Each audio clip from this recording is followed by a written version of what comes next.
So this is something we have to understand.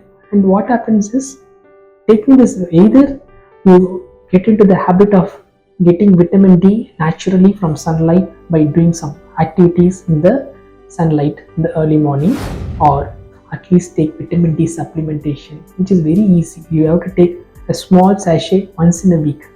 That's it.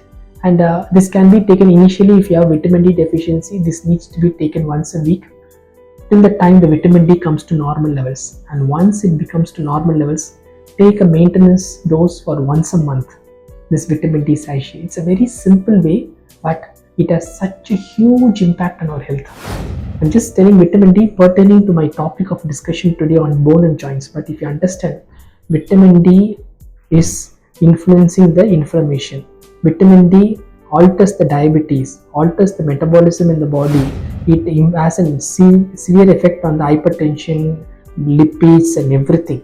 So, what we need to understand is, please ensure vitamin D has a very key role. If you have to understand, vitamin D has a good influence and it reduces the incidence of infertility and cancer. Can you believe this? Such a benefit is there in vitamin D. So either you get it from sunlight. If you are exposed to sunlight after this speech or you got an awareness, check your vitamin D levels in the blood. In spite of getting exposure in sunlight, also this vitamin D is not synthesized in our body to the required levels. Don't hesitate to take the vitamin D supplementation.